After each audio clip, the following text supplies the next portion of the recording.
A maturidade de João ter escrito com 80 anos, tudo, é outra, porque Sim, você vai, né? Ele já tinha 65 anos de caminhada no Evangelho.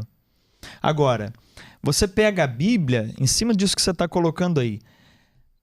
Vou usar uma palavra que vai soar mal, mas todo mundo vai entender. A Bíblia é uma ilusão de ótica. Em que sentido? Você pega aquele livro fechadinho, encadernadinho, você pensa, ó, um livro que tem começo, meio e fim. Alguém sentou e escreveu isso. Não. Ninguém sabia que estava escrevendo Bíblia. Então, João escreveu os textos dele para a comunidade dele. Paulo estava escrevendo a carta para os romanos, para os gálatas, para os coríntios. Ele não estava pensando em Bíblia. Os profetas estavam escrevendo para os próximos deles ali. E quem é que teve essa ideia magnífica de pegar tudo isso? Isso aqui, vamos fazer um livro compilar, só, gente? vamos botar tudo juntinho. Até porque não estavam na mesma cidade. Não. Né? Não. Vezes, E nem no havia mesmo muitos continente. outros textos que circulavam juntos com aqueles que hoje a gente tem na Bíblia. É isso que eu ia dizer, e definir esse entra, esse não Isso. entra. O apócrifo não é apócrifo. Para explicar o que é Exatamente. apócrifo para as pessoas. Então, como é que é isso? Rapidamente, para entender. Os primeiros a fazerem isso foram os judeus. Os judeus, mais ou menos aí 450 anos antes de Cristo, eles reúnem os primeiros textos que vão dar origem ao Antigo Testamento. Ainda não é o Antigo Testamento todo. Não é ainda. 450 anos são os primeiros. Já tem ali a Torá, que são os 5 primeiros livros, Gênesis, Êxodo, Levítico, Números. Então, a Torá começa a ter alguns históricos. Só licença, Torá, são muitos livros? São 5 livros. Gênesis, Êxodo, Levítico, Números, Deuteronômio. Okay. Que a gente chama também de Pentateuco. Penta é 5. O Brasil é pentacampeão do mundo, 5 vezes campeão. Pentateuco quer dizer os 5 rolos. Então você vê que Bíblia é um plural de livros, rolos, ou seja, são vários textos que foram aglutinados. Então, voltando àquela ideia, ninguém estava escrevendo Bíblia, eles estavam escrevendo a mensagem deles. A história ali. Então, os judeus, mais ou menos 400 anos antes de 450 antes de Cristo, fazem o primeiro aglutinado de livros. Depois, lá em 250 antes de Cristo, esses textos hebraicos, escritos em hebraico, a língua dos judeus, são traduzidos para o grego por 70 sábios no Egito. Então, a Bíblia naquele tempo era o Antigo Testamento só, né? Era hebraico e depois para o grego, traduzido para o grego. Mas ainda o Pentateuco. Pentateuco, a gente não tem muita certeza do que era, mas pode botar aí Pentateuco, profetas tinham também, salmos tinham ali, não se sabe quantos exatamente, mas uma boa base já estava pronta em 250 antes de Cristo. Depois de 250, vão ser colocados os livros gregos do Antigo Testamento, que são os 7 livros que na Bíblia protestante não tem, que são chamados deuterocanônicos, que são 1º e 2º Macabeus, Eclesiástico, Sabedoria, Tobias, Baruque e faltou um, daqui a pouco eu lembro. Então entram esses 7 livros. Você falou Eclesiástico? Mas Tobias não, vem Eclesiástico. É porque Eclesiastes tem. Eclesiastes é sim. Sim, Eclesiastes que ele não tem. É do Salomão. Eclesiástico que ele não tem. Eclesiástico é que não tem. Então são 7 livros. Mas esses que vêm da Grécia, Tobias vem dali? Eles não são da Grécia, eles são judeus. Ok. É literatura judaica. Certo. Agora escrito em grego. Por que os protestantes tiraram esses livros? Eles não colocaram. Porque quem compilou tudo não foram os protestantes, porque os protestantes vieram dos católicos. Mas por que eles tiraram? Então, deixa eu terminar de contar a história e eu chego nesse. Tá, claro. Então, vamos lá. 400 anos vem a primeira montagem do Antigo Testamento. 250 anos antes de Cristo, traduz para o grego. Depois de 250, vão entrando 7 livros judeus, mas escritos na língua grega. E aí, quando chega na época de Jesus, isso é interessante, a gente tem o Antigo Testamento, igualzinho o Antigo Testamento que a Igreja Católica usa hoje, com 46 livros, incluindo esses 7. Uhum. Os apóstolos liam esse Antigo Testamento com os 7 livros que a Igreja Católica lê hoje, que é o total de 46 livros. É 39 livros em hebraico e 7 em grego. Isso foi compilado pelos judeus. Pelos judeus. Ok. Mas também Paulo, não... quando escrevia as cartas dele e se refere, porque as escrituras dizem, as escrituras que Paulo tem na mão são os textos do Antigo Testamento que a Igreja Católica tem hoje. Sim. Tá muito bem. Aí que eu vou chegar na sua pergunta.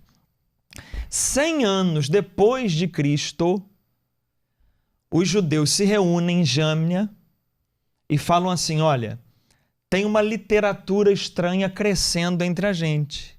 Os cristãos estão produzindo textos deles. E os textos dos cristãos estão sendo escritos em grego. E a nossa língua sagrada é o hebraico. Então nós vamos nos diferenciar dos cristãos. Então nós vamos voltar para o Antigo Testamento somente hebraico. E aí, nesse momento, os judeus, não tem nada de protestante ainda, retiram os 7 livros gregos que tinham sido colocados no decorrer da história. Aí eles retiram. Mas... porque foram os gregos que colocaram, não os judeus. Judeus, mas escrevendo em língua grega. Então era só traduzir pro... Sim, mas eles não hebraico. aceitaram porque eles criaram alguns critérios, a data do livro. Entendi. Então eles não aceitaram Então, tiraram esses esses 7 7. livros. Então os judeus tiraram. Então, observa, ficou 2 Antigo Testamento. Um com 46 livros, que foi feito antes de Jesus, e o outro com 39, quando os judeus retiraram os 7 livros escritos em grego. Então temos 2 Antigos Testamentos, Sim. 46 e 39. A Igreja Católica sempre usou de 46 livros. Por quê? Era o único que tinha quando os apóstolos estavam lá. Quando Jesus lia na sinagoga, lia esse. Então, a Igreja Católica permaneceu sempre utilizando esse de 46 livros. Na Reforma Protestante, em 1517, Martinho Lutero disse: nada do que a Igreja Católica produziu nós vamos jogar tudo fora. E aí ele falou o seguinte, tem 2 Antigos Testamentos, tem o que a Igreja Católica usa e que tem agora que os judeus usam. Só de implicância eu vou usar o dos judeus. Aí ele falou assim, eu vou voltar à origem na cabeça dele. Porque ele vou não estudou, voltar então. à origem. E aí adotou o Antigo Testamento menor. Foi falta de conhecimento? Esse senhor, ele já Não, prestou bons provavelmente. desserviços, né? Ele quis também mexer no Novo Testamento, tirar alguns livros. Ele queria tirar 5 livros do Novo Testamento. Ele pôs no final, como apêndice, 5 livros. Apocalipse era um deles. Mas depois os próprios protestantes voltaram atrás e hoje a Bíblia protestante é editada da mesma forma que o Novo Testamento católico é editado. Sim, mas Agora... aí não, a gente ainda falta uma resposta. Quando que isso juntou? Ah, tá. É isso que eu ia perguntar. Né? Porque Quando aí isso a juntou? gente tinha... A gente já entendeu, porque ele falou de 15 séculos, 16 os séculos depois. 46 livros, e aí os judeus retiraram os 5 que estavam traduzidos... 7, perdão, que estavam traduzidos para grego, eles retiraram. Mas aí como é que isso foi caminhando para chegar à Igreja Católica? Quem que reuniu para fazer a Bíblia? Isso, ótimo. Então, quando nasce a Igreja Católica, nasce o movimento de Jesus e dos apóstolos, ali a gente já tem o Antigo Testamento, conforme eu expliquei. Mas os cristãos não tinham um livro deles. Então, um escrevia ali, outro escrevia cá, outro escrevia lá. Os evangelhos demoraram para começar a ser escritos. O primeiro evangelho, que é o de Marcos, é 25 anos depois da morte de Jesus. Leva tempo. Até porque escrever não é igual hoje, né? Que você está com a caneta aí. Não tinha papelaria, era outra história. Então os evangelhos começam a ser escritos. O primeiro texto a ser escrito é a carta de Paulo, a primeira carta de Paulo aos Tessalonicenses, do Novo Testamento. Esse foi o primeiro texto. E começa a escrever vários textos, e esses textos começam a circular nas comunidades cristãs. Então, mas essa é uma outra dúvida. Começa a circular. Era difícil a escrita. Como é que o sujeito levava isso? Porque assim, Tinham copistas, né? As pessoas faziam cópias. faziam cópias. E a Bíblia, toda ela, não foi escrita para ser lida como a gente faz hoje. Eu pego e leio. Não, a Bíblia foi escrita para uma pessoa ler e a assembleia ouvir. Como a Torá. Exatamente. A Bíblia toda, todos os textos bíblicos. As pessoas nem sabiam ler. Não tinha o que ler. Então não fazia diferença. Ler era uma atividade burocrática. Então, a maioria não sabia ler. Então, na comunidade, uma pessoa lia e todo mundo ouvia. Até no Apocalipse, capítulo 1, versículo 4, diz assim: feliz aquele que lê e aqueles que ouvem esta profecia. Ou seja, um lê e os outros ouvem. Então, era assim. E esses textos começaram a se espalhar. Quando a gente chega em 382 depois de Cristo, o Papa que está à frente da igreja é o Papa Dámaso. E aí eles fazem um concílio. Era Constantino aí? 300 nessa época. O Papa Dámaso faz um concílio, que é o Concílio de Roma, e ali ele dá pela primeira vez a lista dos que seriam os livros católicos, os livros da escritura cristã. Aí ele dá o Novo Testamento. Você vê então, o seguinte, é o Papa Dámaso quem organiza e bate o martelo quais livros seriam o Novo Testamento. Então, ou seja, o Novo Testamento é um livro católico. Não, mas olha só, você vê, essa informação está de que ano? 382. Então, 382, possivelmente, pela sua afirmação, o formato de missa não era o de hoje. Você, abrindo o catecismo da igreja, tem um testemunho lá do século II, ou seja, antes disso aí, que mostra a estrutura da celebração dos cristãos no século II. Ou seja, quase 200 anos antes de estar pronta a Bíblia. E lá, nessa estrutura que o catecismo traz, diz assim: no dia do sol, que é o domingo, Sunday, né? É o domingo, no dia do sol, nos reunimos, sejam nas cidades ou nos campos, para ouvir o testemunho dos apóstolos, as palavras dos profetas, e aqueles que nos conduz partilha uma palavra conosco. Tem a estrutura da primeira missa. Leitura, Evangelho e homilia. Tem a estrutura da missa já aí. Tem a estrutura da missa, mas não tem os textos da missa. Porque se o Papa em 382 mas vai já dizer... existiam os textos que circulavam. Isso. Mas não tinha o ano A, o ano B, o ano C. Não, isso não. Mas claro isso é recente. É. Isso é recente. Isso Não tem a estrutura de agora. Não, claro que eu não. Eu estou levantando é isso. Quer dizer, aquilo vai se formando. Vai se formando. Né? E assim, então... e não são nas mesmas missas de domingo. Não. Okay. Era outro esquema. O sujeito em Éfeso está celebrando uma missa e está ele falando uma palavra. Claro, o outro sujeito em Copacabana está celebrando... Ele já está querendo muito. Porque a Igreja Católica consegue um negócio muito legal.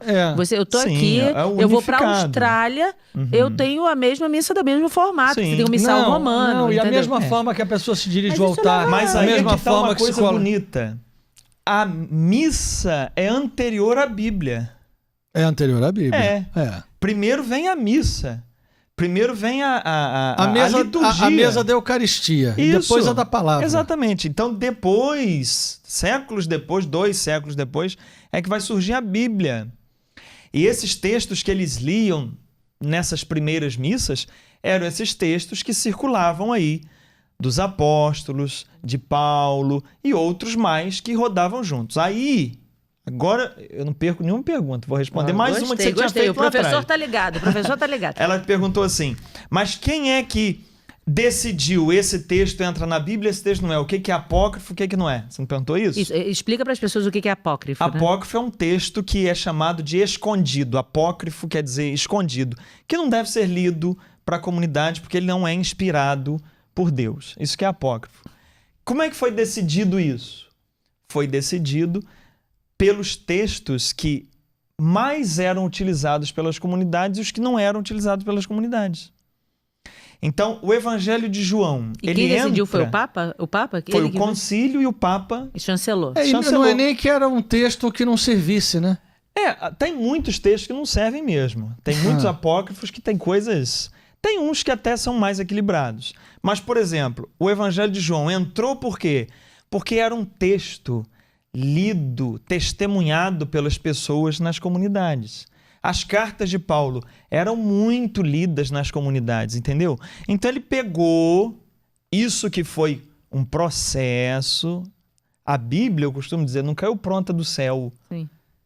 A Bíblia é um processo de muito trabalho, de muito empenho, de muito estudo, de muito discernimento sobre o Espírito. Que língua estava tudo isso? Em grego? Nessa época o grego, porque o grego era o inglês da época, né? E São Jerônimo? Onde é que ele entra aí? Aí já Não, mas no já ano... tá mais pra frente. Né? Sim, 460, a Bíblia já está montada, prontinha, já aí passou o pessoal todo tinha esse uma processo. certa dificuldade de achar onde estavam as coisas, né? Aí ele traduz para o latim, que Ele vai ser a tinha língua... partezinha hebraico também ou estava tudo em Não, grego? aí tem o hebraico, tem a parte grego, e ele pega isso tudo E bota tudo em latim. Aí ele traduz para o latim.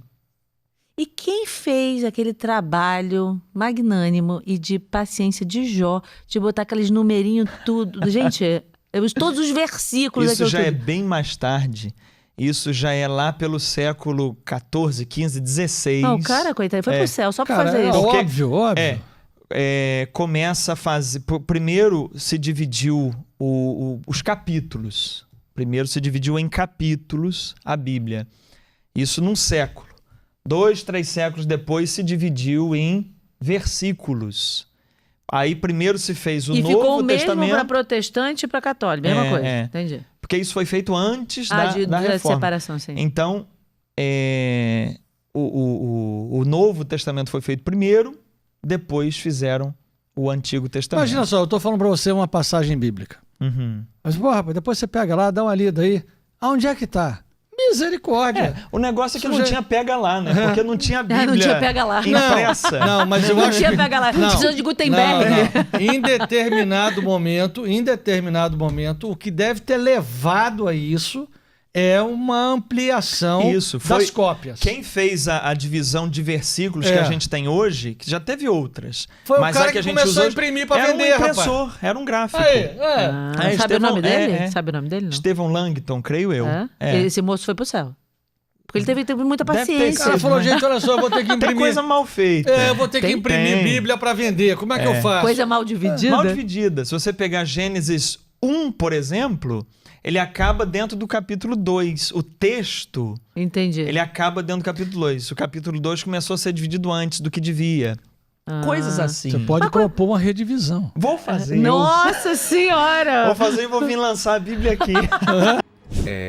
Católica é diferente da protestante. 7 livros a mais que foram adicionados na Contra-Reforma. Quando teve a Reforma, era a mesma. Era a mesma. Depois, na Contra-Reforma, no Concílio de Trento... Quanto tempo depois? Muito tempo? 1500 e pouco. Não muito tempo. Tá. Não muito tempo depois. Esqueci a data exata agora. 1500 e pouco. Na Contra-Reforma, lá na cidade de Trento, na Itália, e a Igreja Católica estabeleceu que a Bíblia era a Vulgata Latina, de Jerônimo, e aumentou 7 livros, acrescentou 7 livros ao cânon do Antigo Testamento e manteve o Novo Testamento idêntico. A igreja acrescentou. Isto é de uma mentira histórica tão grande que eu não sei por onde começar. Isto é uma mentira, isto é de uma... Olha, eu não vou aqui julgar a intenção do Nicodemos, mas isto é mentira. Isto é coisa, mais uma vez, coisa de moleque. 7 livros acrescentados? Não, Nicodemos, não. Vamos dar uma aula rápida de história. Eles não foram acrescentados no Concílio de Trento, mas foram apenas reconhecidos e proclamados como fazendo parte do cânon, porque Lutero contestou aqueles livros. Ou seja, a igreja não acrescentou os livros de repente por causa de Lutero, porque Lutero era o sol que brilhava em torno da Europa que deveria se reorganizar em função daquele herege. Não, meu querido. Todos aqueles 7 livros deuterocanônicos que nós chamamos foram definidos porque Lutero e seus reis, amigos políticos, começaram a questionar o cânon do Antigo Testamento. Entendeu? Que a igreja teve que definir. A igreja teve que definir porque todo mundo estava questionando. Porque antes era tão óbvio, tão normal e natural que não precisava definir aquilo como sendo o cânon da igreja, os 7 livros. E mais, a Septuaginta, que é este livro aqui, que é a tradução grega do Antigo Testamento, tem os mesmíssimos livros que hoje nós temos na Bíblia Católica, ou seja, a única Bíblia verdadeira e que sempre foram usados pela Igreja, mesmo antes do Concílio de Trento. A Igreja não começou a usar os 7 livros em 1545, não, meu querido. Desde o princípio ela sempre usou. E a Septuaginta, esta Bíblia grega, que foi traduzida cerca de 300 anos antes de Cristo, como Nicodemos deve saber, espero, é a versão da Bíblia hebraica traduzida para o grego, usada, citada, parafraseada, aludida pelos próprios escritores sagrados no Novo Testamento, como os evangelistas e os escritores das encíclicas. Inclusive, os livros que Lutero tirou do Antigo Testamento, Tobias, Judite, os 2 livros de Macabeus, Sabedoria, Eclesiástico e Baruque, são 7, são citados no Novo Testamento diretamente. Você quer saber? Eu vou dar apenas 5 exemplos. A fala de Jesus, depois vocês procurem o texto, mas a fala de Jesus em Mateus 5,4 é a citação de Eclesiástico 4,4. Mateus 27,43 é o cumprimento de Sabedoria 2, 18 a 20.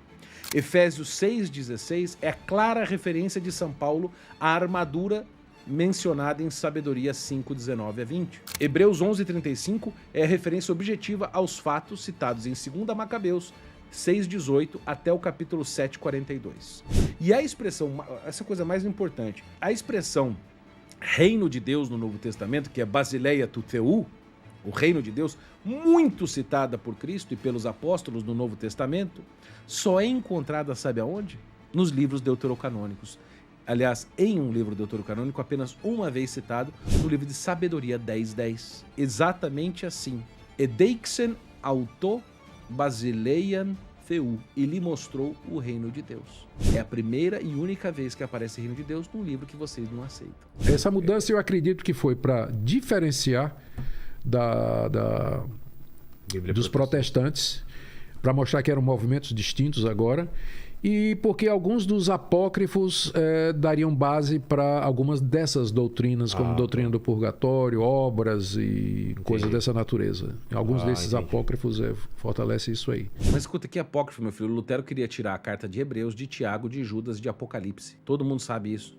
Ele queria tirar cartas do Novo. Se fosse por Lutero, nós não teríamos Hebreus, que é fundamental, Tiago, que eu já expliquei, Judas, que é maravilhosa, e o livro de Apocalipse.